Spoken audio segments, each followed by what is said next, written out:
Halo, assalamualaikum warahmatullahi wabarakatuh. Selamat pagi, semangat pagi. Bagaimana kabar Anda semua? Semoga tetap sehat dan tetap semangat. Baiklah, kali ini kita masuk pada materi baru tentang sistem pelayanan usaha. Sebelum kita memulai pembelajaran kita, seperti biasa kita berdoa. Ananda yang muslim membaca basmalah, Ananda yang non muslim berdoa menurut agama dan kepercayaannya masing-masing. Berdoa dimulai. Bismillahirrahmanirrahim.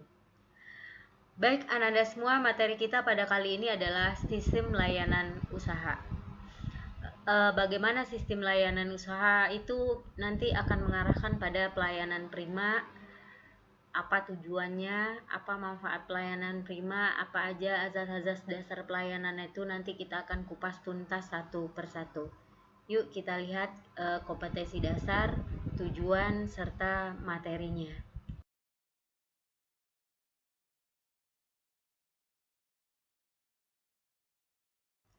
Kompetensi dasar kita pada pagi hari ini adalah menganalisis sistem layanan usaha dan merencanakan sistem layanan usaha. Sekarang kita lihat tujuan dari pembelajarannya.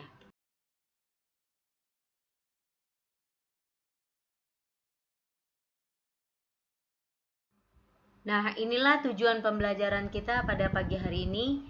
Ananda bisa lihat, Ananda bisa baca pada slide yang ada. Oke, kita masuk pada materinya.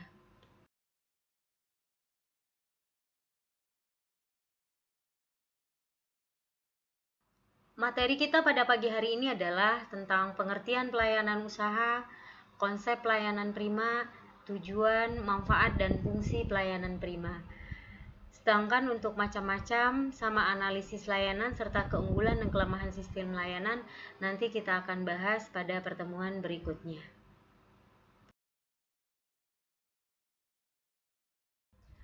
Materi pertama kita lihat dulu tentang pengertian pelayanan prima.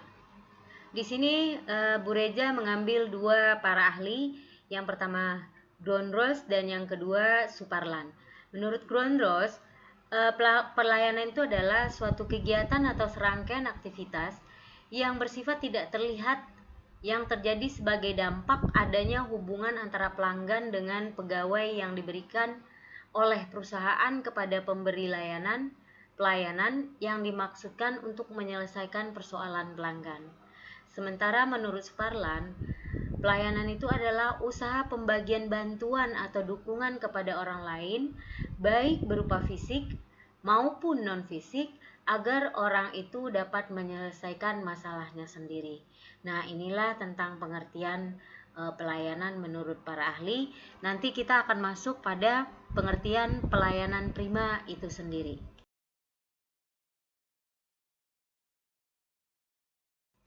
Kita lihat sekarang pengertian pelayanan prima itu sendiri atau lebih dikenal juga dengan excellent service. Menurut El-Haytami, pelayanan prima itu adalah suatu sikap atau cara karyawan dalam melayani pelanggan secara memuaskan. Atau pelayanan prima itu merupakan upaya instansi, organisasi, atau penyedia barang dan jasa menyampaikan informasi, pelayanan, dan produk itu sendiri kepada konsumen dengan sebaik-baiknya sehingga kepuasan konsumen dapat tercapai. Nah, pelayanan prima juga erat kaitannya dengan produk yang perusahaan sediakan kepada konsumen. Misalnya, Anda sebagai seorang yang menjual mobil, itu berbeda cara pelayanannya dengan orang yang memiliki usaha hotel atau pelayanan perbankan. Karena selain memberi kepuasan, pelayanan prima juga harus dapat menyampaikan nilai produk atau apa yang Anda jual kepada konsumen.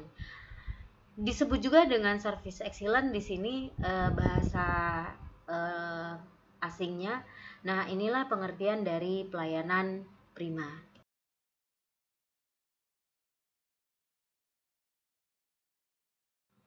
Nah, dalam pelayanan prima terdapat 3 konsep pelayanan prima itu sendiri.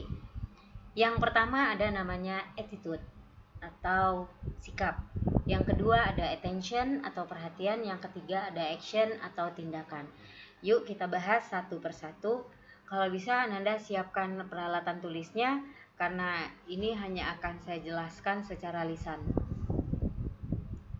Nah, pelayanan prima berdasarkan attitude, kita bahas yang attitude dulu ya. Itu terdiri atau berbentuk ada beberapa bentuk. Yang pertama adalah pelayanan dengan penampilan serasi. Yang kedua, pelayanan dengan berpikir positif. Yang ketiga, pelayanan pelanggan dengan sikap menghargai. Nah, itulah pelayanan prima jika dilihat dari konsep sikap. Nah, bentuk dari attitude yang pertama tadi adalah pelayanan dengan penampilan serasi. Nah, hal-hal yang dapat mendukung penampilan serasi itu antara lain berhias serasi. Penampilan serasi dapat terlihat dari cara seseorang dalam berhias. Di dalam berhias hendaklah jangan berlebihan. Yang kedua, berbusana serasi. Penampilan serasi dapat pula dilihat dari cara berpakaian atau berbusana. Yang ketiga, ekspresi wajah. Keramah tamahan, sopan santun, penuh perhatian. Nah, ini merupakan kaset yang sangat berharga bagi penjual dalam menawarkan produknya. Yang keempat, berbicara. Nah, jika berbicara dengan pelanggan, hendaknya memandang dan mendengarkan apa yang diutarakan pelanggan. Jadi, pelayanan prima berdasarkan konsep, yang pertama tadi itu adalah pelayanan dengan penampilan serasi. Nah, pelayanan dengan penampilan serasi itu dapat dilihat atau yang mendukungnya adalah berhias serasi, berbusana serasi, ekspresi wajah, dan berbicara. Yang kedua, pelayanan dengan berpikir positif. Jadi attitude yang kedua adalah pelayanan dengan berpikir positif. Nah, cara berpikir positif dalam melayani pembeli itu antara lain yang pertama, tidak mencari atau memanfaatkan kelemahan pembeli. Yang kedua, tidak bersikap a priori. Pelayan atau penjual yang melayani pelanggan dengan sikap a priori menunjukkan bahwa ia tidak menggunakan cara berpikir yang positif. Sikap seperti acuh tak acuh, masa bodoh atau tidak perhatian, dan dapat menyebabkan pelanggan menjadi tersinggung, kecewa, dan merasa jengkel. Bahkan tidak mau datang lagi ke tempat kita. Yang ketiganya, pelayanan yang berpikir positif itu adalah melayani pelanggan dengan terhormat. Nah, melayani pelanggan dengan terhormat ini ada langkah-langkahnya. Yang pertama, menyapa dengan ekspresi wajah tersenyum saat pelanggan datang. Yang kedua, bertanya dan mencatat keinginan pelanggan. Yang ketiga, memberikan penjelasan yang berkaitan dengan keperluan pelanggan. Yang keempat, menyiapkan segera barang-barang yang diperlukan pelanggan. Yang kelima, mengusahakan dengan baik kebutuhan pelanggan terpenuhi. Nah, inilah pelayanan dengan berpikir positif ketika kita lihat melayani pelanggan dengan terhormat, di mana langkah-langkahnya seperti tadi. Nah, bentuk attitude yang ketiga, penerapannya adalah pelayanan pelanggan dengan sikap menghargai. Sikap menghargai pelanggan adalah sikap memanusiakan dan menempatkan diri pelanggan sebagai orang yang paling penting. Hal ini untuk menjaga dan memelihara kelangsungan hubungan antara perusahaan dengan pelanggan. Hal-hal apa saja yang dapat dilakukan untuk mewujudkan sikap ini? Yang pertama, tidak membeda-bedakan pelanggan. Yang kedua, bersikap hormat, ramah, dan gunakan tutur kata yang baik dan santun. Yang ketiga, setiap menghadapi pelanggan, pergunakanlah istilah 3S. Apa itu 3S? Senyum, sapa, dan salam. Yang keempat, pelayanan terhadap pelanggan ini adalah selalu menjaga perasaan pelanggan dan bicara jujur. Yang kelima, cekatan dalam membantu keinginan pelanggan. Yang keenam, selalu tenang dan sabar dalam memberikan segala informasi kepada pelanggan. Nah, itulah pelayanan berdasarkan konsep attitude.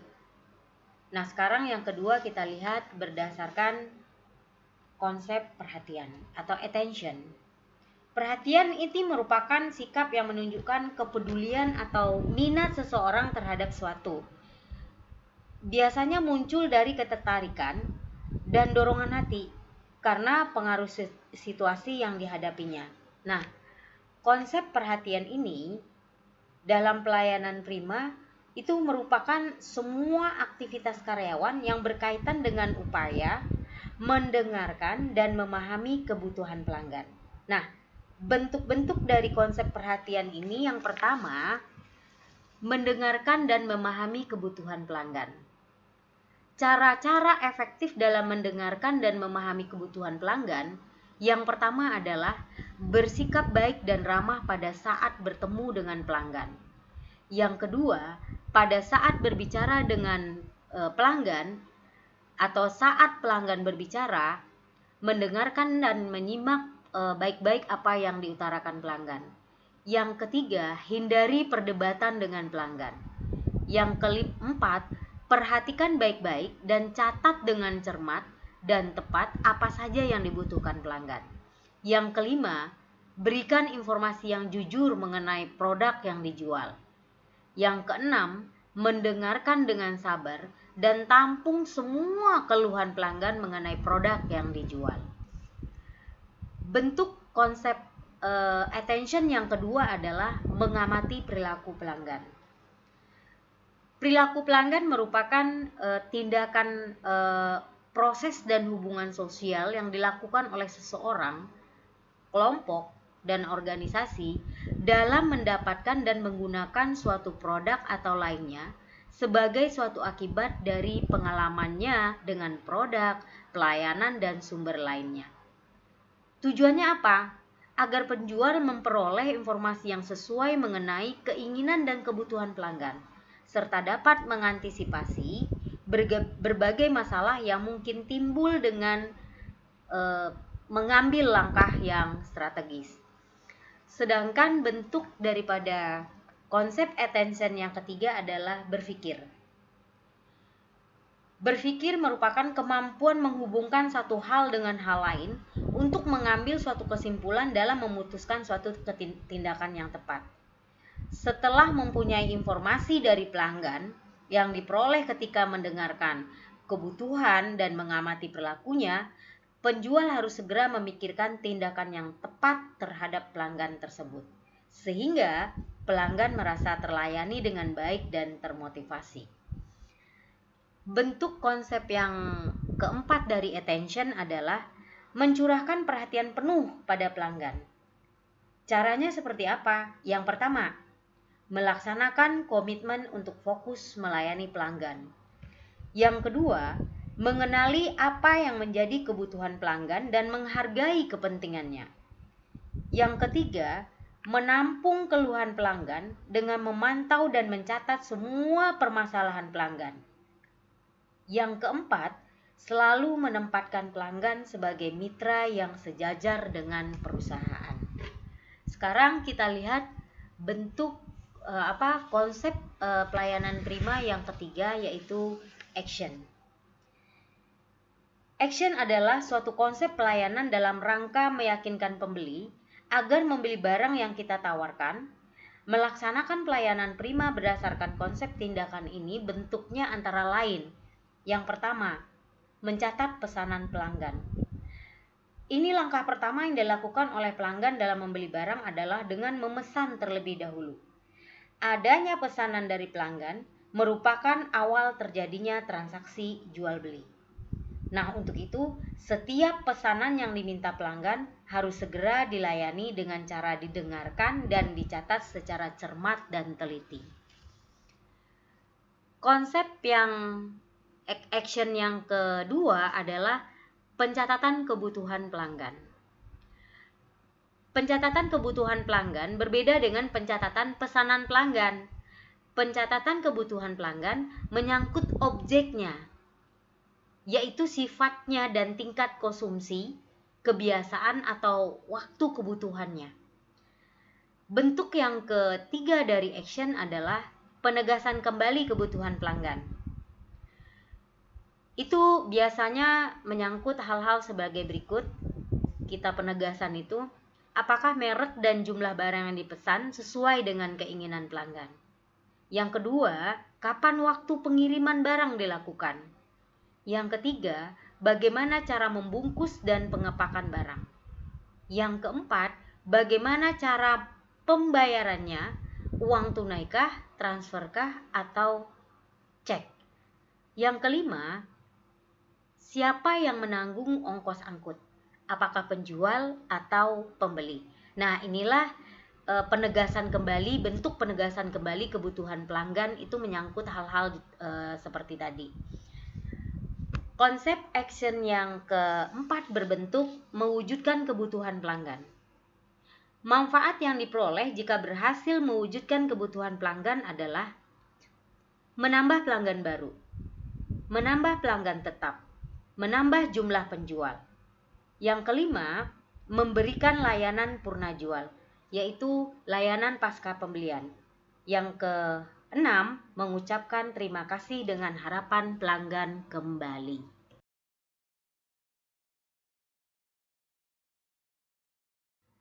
Setelah berbicara tentang konsep pelayanan prima, sekarang kita lihat apa sih tujuan pelayanan prima itu? Yang pertama, untuk memberikan pelayanan yang bermutu tinggi kepada pelanggan. Yang kedua, untuk menimbulkan keputusan dari pihak pelanggan agar segera membeli barang atau jasa yang ditawarkan saat itu juga. Yang ketiga, menumbuhkan kepercayaan pelanggan terhadap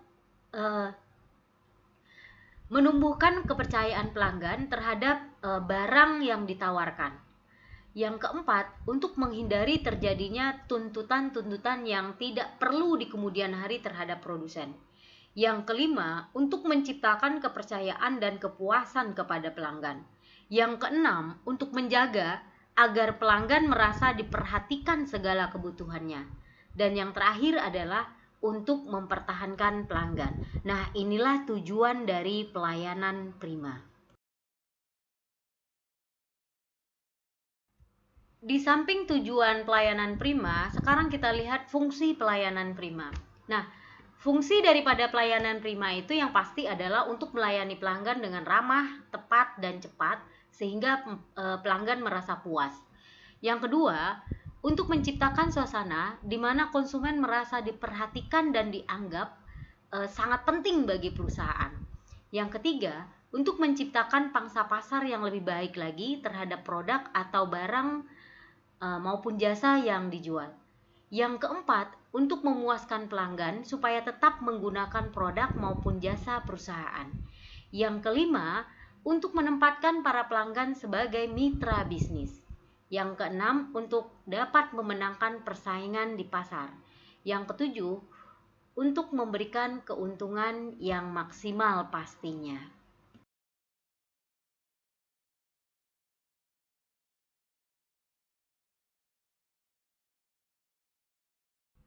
Sekarang kita lihat karakteristik dari kualitas pelayanan prima. Yang pertama ada penampilan, tadi kita udah bahas, tentunya penampilan yang serasi. Yang kedua, kesopanan dan ramah terhadap pelanggan. Yang ketiga, kesediaan melayani pelanggan. Yang keempat, pengetahuan dan keahlian sehingga bisa melayani pelanggan, tepat waktu dan janji.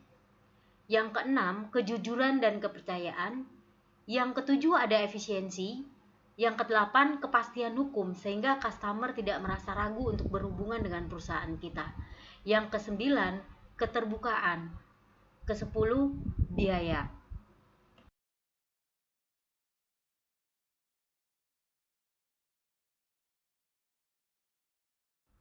Apa sih manfaat yang dapat diambil oleh pelanggan terhadap pelayanan prima? Kita lihat bahwa di sini ada manfaat pelayanan prima bagi pelanggan. Yang pertama, kebutuhan terpenuhi karena adanya pelayanan prima tersebut. Yang kedua, merasa dihargai dan dihormati. Karena kita melayani dengan sepenuh hati atau excellent service tadi, pelanggan merasa dihargai dan dihormati. Yang ketiga, merasa dipercaya sebagai mitra bisnis. Yang keempat, merasa menemukan perusahaan yang profesional. Nah, inilah manfaat pelayanan prima bagi pelanggan itu sendiri.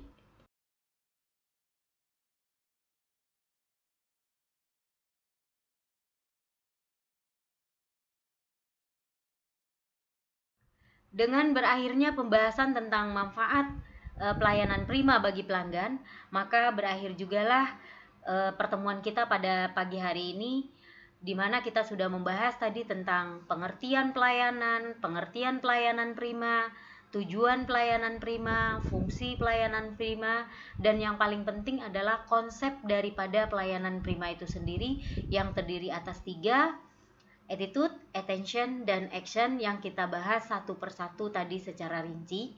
Kemudian kita juga bahas tentang karakteristik dari pelayanan prima itu sendiri. Nah, sebelum pembelajaran kita berakhir, seperti biasa, Ananda yang muslim membacakan hamdalah, dan Ananda yang non muslim berdoa menurut agama dan kepercayaan masing-masing. Berdoa dimulai. Alhamdulillahirabbil alamin. Oke, untuk pertemuan berikutnya mungkin kita akan bahas tentang sistem layanan, azas-azas daripada pelayanan, apa aja unsur-unsur pelayanan tersebut, bagaimana sifat pelayanan, nanti akan kita bahas lebih lanjut untuk pertemuan berikutnya atau di video berikutnya. Oke, see you next time.